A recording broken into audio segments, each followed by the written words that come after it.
요즘 자기 객관화라는 말을 들어보신 적 있나요? 자기 객관화. 이제 제 또래 아이들은 이야기할 때 너 자기 객관화가 안 되어 있다 이런 말을 자주 쓰는데요. 이게 자기 객관화는 뭐냐면 말 그대로 나 자신을 있는 그대로 이해하는 능력입니다. 나를 높이거나 낮추지 않고 있는 그대로 현실에 대입해서 이해하는 능력이죠. 쉽게 말하면 내가 가진 것들과 세상이 요구하는 것들을 비교하면서 내가 나의 위치를 어느 정도인지 가늠하는 것입니다. 하지만 이 자기 객관화라는 말이 얼핏 들으면 좋은 것 같지만 많은 문제가 있습니다. 예를 들면 제 친구들 중에는, 그러니까 믿는 친구들이 아닌 그냥 세상의 친구들은 결혼을 했지만 아이를 낳지 않은 친구들이 더 많습니다. 왜 안 낳을까요? 저희는 이제 아이를 갖는 것을 당연하게 생각하지만 그들은 가족, 아이라는 것을 우리가 아닌 투자해야 할 나무로 여깁니다. 즉, 아이를 낳게 되면 나의 시간과 나의 돈이 아이에게로 투자되기 때문에 나의 것을 뺏긴다고 생각하는 것이죠. 그렇기 때문에 그것을 넘어설 충분한 경제력이 받쳐주지 않으면 아이를 낳지 않겠다고 말하는 게 되게 많습니다. 평균적인 생각이 되었습니다. 반대로 객관화하지 못하면 어떻게 될까요? 남에게 보여주기 위한 소비에 빠지게 되고 비교 문화 속에서 심각한 정서적 문제를 만들어냅니다. 그런 거 있죠? 영끌, 그리고 카푸어라는 말도 흔히 들어보셨죠? 그런 것처럼 세상적인 자기 객관화는 희망이 없다는 것입니다. 그렇다면 저는 이제 오늘 본문을 통해서 하나님 앞에 선 우리 그리스도인들이 자기 객관화를 하나님 앞에 할 때에 그것이 어떤 결과를 가져오는지 함께 나누고 싶습니다. 오늘 8절을 보면 보아스가 룻을 발견하고 내 딸아라고 부릅니다. 내 딸아. 이 표현은 나오미처럼 룻에게 아버지 같은 긍휼을 베푸는 보아스의 훌륭한 성품을 보여주는 장치입니다. 보아스의 성품이 성경에서 설명된 대로 얼마나 유력한 자인지 알 수 있습니다. 보아스는 지금 결혼을 못한 상태여서 이 나이 차이가 많은 어린 여자를 어떻게 꼬셔보려고 친절을 베풀고 있는 걸까요? 보아스는 유력한 자인데 지금 결혼을 못해서 이 어린 여자에게 힘든 어린 여자를 꼬셔보려고 지금 이런 멘트를 하는 걸까요? 아닙니다. 보아스는 당시에 유력한 자라고 했죠. 이때에 싱글이냐 아니냐, 그러니까 보아스가 싱글이었냐 아니었냐, 이건 알 수 없습니다. 근데 이 유력한 자라는 말을 들어봤을 때 유력한 자가 가지는 그 의미를, 그 무게를 생각했을 때 그 유력한 자가 결혼을 못했을 리는 없습니다. 이 당시의 통념으로는 말이 되지 않는다는 것이죠. 그래서 아마 결혼을 했을 것입니다. 이 당시에 이런 유력한 자가 여러 첩을 두는 것은 아주 정상적인 일이죠. 사회적인 합의 안에 있는 일이었습니다. 지금과는 다르죠. 그래서 보아스가 이미 결혼한 상태여도 나중에 이어질 보아스와 룻의 결혼도 아무런 문제가 되지 않는다는 것입니다. 그러나 여기서 지금 어떠한 꼬시려고 성적인 의미를 가진 것이 아니라는 것이죠. 이제 구절을 통해서는 그래서 보아스가 룻을 보호하는 모습을 나옵니다. 건드리지 말라. 이 단어의 어원은 뭘까요? 만지다라는 기본적인 뜻이 있겠죠. 건드리지 말라. 근데 이 본문에서 쓰이는 용례는 공격하다, 괴롭히다, 이용하다, 학대하다 이런 의미로 쓰였습니다. 그러니까 지금 이 보아스가 구절을 통해서 건드리지 말라라고 배려해 준 것은 다른 사람으로부터의 괴롭힘을 방지해 준 것입니다. 그러니까 보아스가 얼마나 유력한 자로 불릴 만큼 탁월했으며 배려심이 깊고 긍휼의 마음을 베푸는지 알 수 있죠. 지금 보아스는 룻에게 다른 밭에 가지 말고 자신의 밭에서만 자신의 여종들과 함께 지내라고 덧붙여 모든 종류의 괴롭힘까지 방지해줬고 물도 자유롭게 마실 수 있게 도와주었습니다. 이러한 모든 행동들을 볼 때 왜 성경 기자가 오늘 룻기에서 보아스가 나오자마자 유력한 자라고 표현했는지 우리는 이제 납득이 가기 시작합니다. 이만큼 훌륭한 사람이었구나. 세상적으로 참 좋은 사람이었구나 라는 것을 우리에게 알려주시는 거죠. 보아스는 그래서 그 성품으로 타국에서 온 어린 과부를 지금 아주 친절하게 대하고 있는 것입니다. 그런 보아스 앞에, 그렇게 유력하고 유망한 보아스 앞에 지금 룻이 서 있는 거죠. 룻이 나타난 것입니다. 근데 그 룻은 얼마나 자기가 처참한 상황인지 잘 알고 있었습니다. 즉, 자기 객가나가 너무 잘된 모습을 보여줍니다. 얼굴을 땅에 대고 절하는 모습으로 시작합니다. 우리 한국 문화권에서 보더라도 이 얼굴을 땅에 대고 절하는 이미지는 굉장한 높임의 표현이죠. 자신의 열등함을 인정하고 권위 있는 자의 위치를 인식하는 행동입니다. 내가 당신을 존경합니다. 나는 당신보다 낮은 위치입니다. 이것을 인식한다는 거죠. 그리고 이어서 룻이 말합니다. 나는 이방 여인인데 어찌하여 나를 돌보십니까? 나는 이방 여인인데 왜 나를 돌보십니까? 이거의 영어 성경으로 보면 좀 더 의미가 분명하게 나타납니다. 왜, 영어 성경에는 왜 내가 당신의 눈에서 호의를 찾게 되었습니까? 즉, 왜 자기가 당신의 눈에 주목하게 됐냐는 것이죠. 자신은 이방 여인인데 아무도 나를 주목하지 않는데 철저하게 약자이고 철저하게 기댈 곳 없는 이 비참한 현실인데 왜 보아스 당신은 나를 주목했냐고 지금 묻고 있는 것입니다. 물론 오늘 읽은 본문에서 룻은 성실했다고 설명되어 있습니다. 룻의 인품은 텅 비어버린 시어머니를 포기하지 않았고요. 스스로 사지를 들어가는 선택을 할 만큼 훌륭하게 묘사됩니다. 이런 충성을 찾아볼 수가 없었죠. 어머니와 자신을 살리기 위해서 누군가의 은혜를 기대하면서 성실하게 이삭을 주우러 집을 나섰고 하루 종일 애를 썼습니다. 근데 이 지금 룻이 말하는 그러니까 왜 나를 주목했냐 이렇게 보아스에게 묻는 것은 어떤 의미냐면 자신의 여태까지 지금 삶의 현실이 나는 성품이 좋고 그래 나는 원래 애쓰면서 사는 사람인데 지금 그렇게 애쓰면서 살아도 내 힘으로 어찌할 수 없는 한계에 부딪혔다는 소리입니다. 지금 나는 한계에 부딪혔는데 내 힘으로 어떻게 할 수 없는 한계에 부딪혔는데 왜 나를 주목했냐는 것입니다. 누군가의 은혜가 아니면 살아갈 수 없는 상황을 철저하게 인식하고 있는 거죠. 그 객관화 속에서 지금 룻의 이 물음을 통해서 룻이 슬슬 느끼고 있는 건 무엇이냐면 하나님의 날개 아래 보호하심입니다. 룻은 이 말이 되지 않는 상황들을 통해서 지금 하나님의 날개 아래 보호하심을 느껴가고 있는 것입니다. 이게 얼마나 중요한 거냐면 이방 여인에 불과했던 그녀가 자신의 힘으로 컨트롤할 수 없는 상황을 만나자 자신의 인품과 성실함으로 채워왔던 그 삶들이 내가 열심히 사니까 이 정도 할 수 있었지 라고 생각했던 삶이 더 이상 그것으로 어떻게 할 수 없는 문제를 만나게 됐다는 것이죠.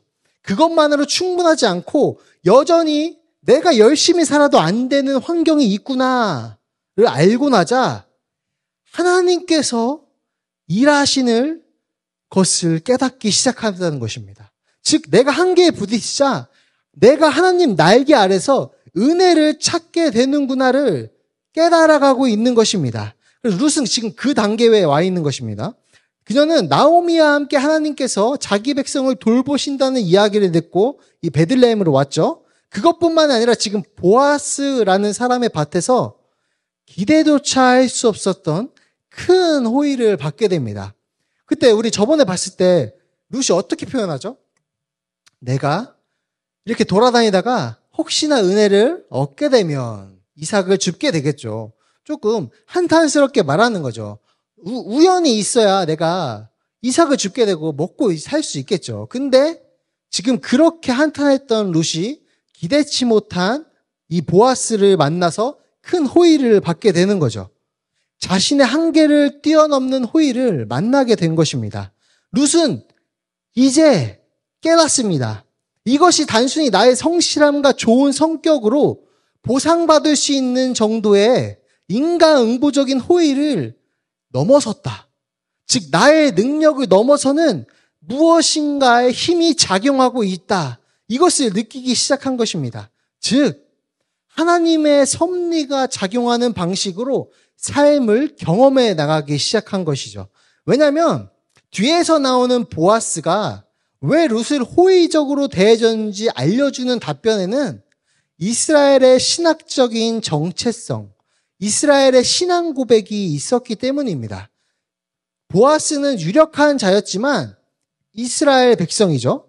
하나님을 따르는 사람이었기에 그것이 결정적으로 작용해서 룻이 기대한 것을 넘어서는 호의를 베풀 수가 있었습니다. 이스라엘이 근본적으로 이방에서 나그네로 생활했음을 보아스는 알고 있었습니다. 아브라함의 이야기가, 족장들의 이야기가 나그네로 타국에서 어렵게 살았다는 것을 알고 있었기 때문에 그 이야기들이 합쳐지면서 이스라엘의 신앙 고백이 나오면서 보아스는 하나님의 백성으로서 그 신앙 고백을 함께하는 사람으로서 이방에 오게 된, 지금 모든 것을 다 잃고 이방에 온 이 소녀 과부를 돌보게 된 것이죠. 이런 보아스의 인식은 룻을 뭐라고 표현하죠? 이 신앙 고백 아래서 여호와의 날개 아래에 보호를 받으러 왔구나 라고 룻에게 표현합니다. 여기서 드러나는 것이죠. 룻의 행동을 무방비 상태의 어린 새가 이스라엘의 위에 날개를 펼치고 보호하시는 따뜻한 어미새 되시는 여호와의 날개에 보호받으러 온 것으로 보고 있는 거예요. 지금 보아스가 룻을. 자기 객관화를 통해서 한계를 체험한 룻은 그것을 뛰어넘는 하나님의 은혜를 지금 조금씩 깨닫고 있는 상태라고 나눴습니다. 그래서 보아스가 이스라엘의 신앙 고백을 담아서 룻을 돌보았다는 대답에 다시금 대화를 이어갑니다. 이야기를 절정을 향해서 나아가는 거죠. 13절에서 룻은 뭐라고 시작하나요? 함께 읽어보겠습니다. 룻이 이르되 내 주여 내가 당신께 은혜를 잊기를 원하나이다. 네, 여기까지 읽겠습니다. 내 주여 은혜 잊기를 원합니다. 룻은 지금 은혜 잊기를 원한다고 솔직하게 고백합니다.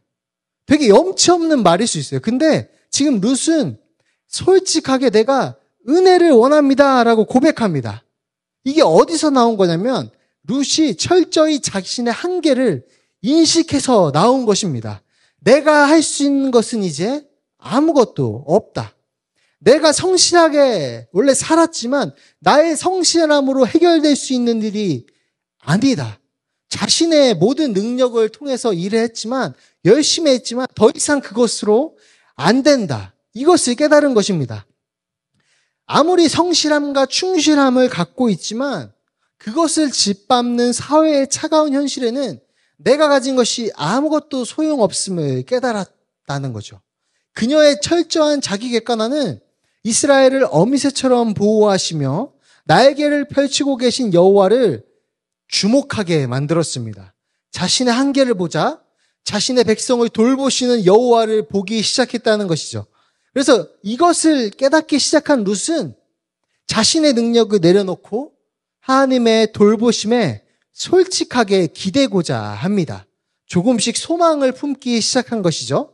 자신은 그럴 만한 자격이 있지 않지만 그럼에도 불구하고 자신에게 호의를 베푼 하나님의 은혜를 경험했으니 하나님의 크신 날개를 경험했으니 이제 그것밖에 자신이 살 수 없는 방법이 없음을 깨달으면서 어떤 마음을 먹었냐면 나는 이거밖에 없으니 은혜를 더 입어야겠다. 은혜에 의존해야겠다. 하나님의 날개에 의존해야겠다. 이 생각으로 바뀌어가기 시작한 것입니다. 그러나 룻은 아직까지 머뭇거림이 남아있습니다. 왜냐하면 13절에서 말하듯이 보아스의 하녀보다 못한 존재이기 때문입니다. 물론 보아스가 룻의 성실함과 충성심을 좋게 봐서 기대할 수 없었던 엄청난 호의를 베풀었습니다. 그러나 지금 룻의 상태, 어린 과부, 이방 여인, 이 상태에서 그녀가 삶을 지금 살아가려면 또 은혜가 있어야 됩니다. 또 무엇인가 있어야 되는데 지금 자신은 어떤 상태라는 거죠? 그런 은혜를 또 받아야 되는데 운이 좋아서 그래 우연히 이 보아스를 만나서 지금 은혜를 입었지만 지금 자신의 상태, 하녀보다 못한 존재에서는 은혜가 계속 필요하다는 것이죠. 은혜가 계속 필요해야만 자신이 살 수 있기 때문에 머뭇거렸습니다. 자신이 얼마나 나약하고 아래인 존재인지 알고 있었기 때문이죠. 그녀는 이 계급의 위치를 이해하고 있었습니다. 하녀는 아무리 자신의 여주인을 대신해서 아이를 낳게 되어도 하녀입니다. 그 위치를 바꿀 수 없습니다. 하녀가 여주인의 아이를 낳는다고 해서 자신이 여주인이 되지 않습니다. 그래서 그녀는 보아스의 호의가 지금 이 보아스가 보여주는 호의가 인종과 계급을 뛰어넘고 있구나라는 것에 놀라고 있었던 것이죠. 그러나 이어지는 보아스의 세 번째 대답은 룻의 기대를 넘어서는 호의에 대한 지금 이 머뭇거림을 확신으로 바꿔줍니다. 뭘까요?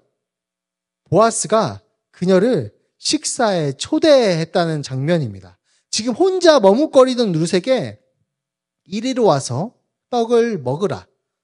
이리로 와서 나와 함께 하자. 이 룻에게 얼마나 위로가 되실지 상상이 가시나요? 제가 이와 관련해서 전에 이제 교회에서 청년으로 다니면서 등록도 안 하고 다닐 때가 있었습니다. 왜 등록을 안 하고 다녔냐면 그때 시기는 다른 밖에서 모든 세상의 실패를 경험하고 진짜 되는 일이 하나도 없고 모든 것이 망했다고 생각해서 마지막으로 찾아간 교회였기 때문입니다. 나오미와 같은 시기였습니다. 그래서 더 이상 사람들과 엮이기 싫기 때문에 등록조차 안 하고 그냥 다녔습니다. 네, 제가 전에 있던 온세계교회 이야기입니다.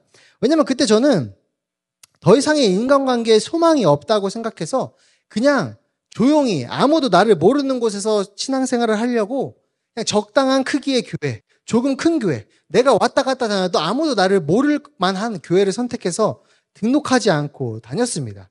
되게 어두운 마음으로 슬픈 마음으로 찾아간 교회였죠. 근데 제가 그 청년부에 마음을 열고 등록했던 이유가 하나 있었습니다. 그게 바로 인사였습니다. 인사. 어느 날부터 제가 한 달, 제가 거의 6개월을 등록을 안 하고 다녔는데요. 한 달, 두 달째부터 교회에 모르는 청년들이 저에게 다가와서 안녕하세요. 저는 누구누구입니다. 청년부에서 어떤 사역을 맡고 있어요. 라고 계속해서 인사하는 거예요. 그때 목사님도 계속해서 저에게 또 오셨네요. 다음 주에도 오세요. 계속해서 저를 기억해 주는 거죠. 물론 이 청년들은 나중에 이제 이게 양육 프로그램의 숙제였다는 것을 알긴 했습니다. 그러니까 이 규모가 있으니까 모르는 사람이 많기 때문에 이제 2명씩 인사하는 게 미션이었던 거죠. 근데 그 인사가 저에게는 굉장히 위로가 되었던 거죠. 겉으로는 아무하고도 인간관계 하기 싫고 아무도 관계를 갖기 싫어했지만 사실은 안에는 위로가 필요했다는 것이죠. 그 위로는 어떻게 변했을까요? 저에게 나도 이 공동체에서 위로를 받을 수 있지 않을까? 다시 한번 관계를 이어갈 수 있지 않을까? 하는 기대감으로 바뀌게 되었다는 거죠. 그 위로는 그래서 그것을 계기로 해서 청년부에 나가게 되고 차장팀도 하게 되고 사역자의 자리까지 이끌게 되었습니다. 오늘 룻도 보아스의 말에 굉장한 위로를 얻고 그 식사 자리로 나아갔을 것입니다. 보아스는 그녀에게 배부르게 먹고도 남을 만한 음식을 주었죠. 이 마지막 관찰은 보아스의 관대함을 또 한번 강조해 주는 것입니다. 보아스의 관대함은 계속해서 자기 백성을 돌보시는 여호와의 날개로 연결되는 것이죠. 보아스가 지금 여호와의 날개를 룻에게 경험하게 해주고 있는 것입니다. 근데 우리는 이 보아스와 룻이 결혼한 걸 이미 알고 있기 때문에 이 장면을 읽어나가지만 사실 여기까지 보아스와 룻 사이에 어떠한 로맨틱한 그러한 어떠한 것도 없습니다. 지금 두 사람을 갈라놓은 인종적인 사회적인 장벽을 고려할 때 룻은 당연히 그런 생각을 안 했을 거예요. 그리고 그가 죽은 남편의 친척이라는 사실도 이때는 알 수 없었어요. 왜냐하면 보아스는 그러한 힌트를 담은 말을 아직까지 한 번도 하지 않았기 때문이죠. 룻에게 보아스는 자격이 없는 자신에게 기대를 뛰어넘는 호의를 베풀기 위해서 하나님께서 보내신 사람이 아닐까? 이 정도로 생각이 되었습니다. 하나님의 날개는 이스라엘 백성에게만 주어지는 것이 아니라 멸시받는 모압 사람에게도 보호를 제공했다는 것이죠. 마지막으로 보아스는 룻을 위해서 3가지의 조치를 해줍니다. 먼저 곡식단 사이에서 줍게 하고 책망하지 말라고 말합니다. 다음으로는 곡식 다발에서 조금씩 뽑아 버려줍게 하고 마지막으로 꾸짖지 말라고 합니다. 이것도 굉장한 배려가 들어있어요. 그냥 줄 수 있죠, 곡식을. 그냥 줄 수 있는데 룻은 그냥 줘도 감사하게 받았겠지만 이 덕 있는 모습으로 표현하기 위해서 자연스럽게 룻이 많이 주울 수 있도록 배려를 해주는 것입니다. 약자의 자존심까지 배려해주고 있는 것이죠. 거기다가 책망하지 말라, 꾸짖지 말라, 이러한 모든 것까지 배려하고 있는 것입니다. 이제 말씀을 정리하려고 하는데요. 지금 룻의 행동을 통해서 하나님 앞에서 행하는 자기 객관화가 얼마나 중요한지 우리는 보고 있습니다. 룻은 철저한 자신과 처절한 자신과 나오미의 상황을 정확하게 인식했습니다. 그래서 자신의 한계 또한 절실하게 느꼈을 것입니다. 그래서 룻은 어딘가에서 내가 은혜를 입게 되면 이삭을 줄 수 있겠구나. 즉, 한계를 뛰어넘는 은혜가 있어야 함을 인식하게 되는 것이죠. 이게 우리가 가져야 하는 객관화이고 우리가 가져야 하는 객관화의 힘입니다. 우리는 우리의 한계를 인식할 때, 우리가 우리의 한계를 인식할 때 무엇인가 지금 이 한계를 초월하는 은혜가 있어야 내가 이 문제를 해결할 수 있겠구나. 쉽게 말하면 어려울 때 비로소 하나님을 보게 된다는 것입니다. 어려울 때, 어려운 문제를 만날 때 비로소 하나님을 찾게 되고 하나님의 은혜가 필요함을 인식하게 되는 것입니다. 그럼 어떻게 될까요? 한계를 인식하고 깨닫고 나자 룻은 지금 뭘 깨닫기 시작했냐면, 내가 어려운 문제에 만났지만 나는 사실 하나님의 섭리 안에 들어와 있었구나. 나는 섭리 안에 있었구나. 자기 객관화의 결과로 룻은 하나님의 크신 계획, 나를 버리시지 않으시고 나를 돌보실 것이라는 그 계획을 비로소 바라보게 됩니다. 그리스도인의 자기 객관화는 세상과는 결이 다릅니다. 우리가 우리를 정확하게 인식한다는 뜻은 내가 계속 깨진다는 것을 뜻합니다. 내가 가진 능력이 혹은 성품이, 여러분들이 가진 그 명예나 직업이 우리를 이끌어오다가 어느 순간 그것만으로 안 된다는 것을 깨닫게 되는 것입니다.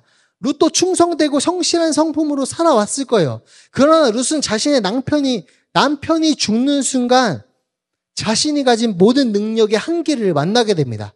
내 힘으로 안 되는구나. 내가 가진 생각과 내가 쌓아온 믿음의 경험이 다시 깨지게 되는 거죠. 내가 쌓아온 샬롬이 깨지고 다시 하나님의 은혜를 구하게 되며 다시금 새로운 샬롬의 인생으로 나아가게 되는 것입니다. 룻은 이때 기뻤을 것입니다. 왜냐하면 자신과 같이 아무런 능력이 없고 자격이 없는 사람도 이 한계를 뛰어넘는 하나님의 은혜에 포함될 수 있구나. 이것을 깨달았기 때문입니다. 그래서 룻은 너무나 기쁘고 위로가 됐을 것입니다. 우리가 겪는 하나님의 은혜는 이것 때문에 기쁜 것입니다. 복음은 이것 때문에 기쁜 소식이라는 것입니다. 나는 자격이 없지만 하나님께서 우리에게 그 자격을 주시고 그 안에 들어오게 하셨다. 그것 때문에 우리가 기뻐한다는 것입니다. 우리가 얼마나 처절하고 죄인이고 동시에 그럴 자격이 없는 사람임을 인식하고 있을 때 복음은 기쁜 소식이 된다는 것입니다. 그 은혜가 너무 기쁘게 된다는 것입니다. 우리는 우리가 가진 어떤 성품 때문에, 재정 때문에, 혹은 권위와 명예 때문에 우리의 삶에 마주하는 문제들을 해결할 수 있었을지 몰라요. 여태까지는 나의 힘으로 해결할 수 있었다는 것이죠. 나의 성격이 이미 착하기 때문에 그 사람을 받아줄 수 있었을지 몰라요. 그러나 나의 착함은 어느 순간 한계를 만나게 된다는 것이죠. 내가 가진 능력은 극한의 상황을 만나게 됩니다. 이것은 예외가 없습니다. 우리 하나님을 믿는 모든 사람들은 한계를 만나게 됩니다. 그래서야, 왜냐하면 우리는 비로소 그제서야 한계를 인식하고 한계를 뛰어넘는 하나님의 은혜를 구하게 된다는 것이죠. 이 과정은 하나님을 우리가 경험했을 때 그 한 번으로 끝나지 않습니다. 물론 우리가 가장 큰 경험을 할 때가 그때겠죠. 우리가 예수님을 인격적으로 경험했을 때. 그러나 이 한 번으로 끝나지 않습니다. 우리는 이 정도면 됐지. 선줄로 생각할 때 계속해서 한계를 만나게 되고 그것이 깨지는 경험을 하게 될 것입니다. 그때마다 우리가 생각해야 되는 것은 하나님 왜 나에게 이런 시련을 주십니까가 아니라 하나님 한계를 뛰어넘는 하나님의 은혜가 다시금 필요합니다. 나를 도와주세요라고 매달려야 한다는 것입니다. 그제서야 우리는 하나님께서 이미 주신 은혜를 발견하고 성장하게 될 것입니다. 이 과정은 우리가 삶을 살아가면서 수천 번, 아니 수만 번 겪게 될 것입니다. 그제서야 우리는 이 모든 과정을 겪으면서 우리의 영성과 지성과 인성이 예수님을 닮아가실 겁니다. 매일매일 우리의 한계를 인식하고 깨지고 다시 하나님의 은혜로 성장해서 날로 날로 성장하시는 우리 성도님들 되시기를 주님의 이름으로 축복합니다.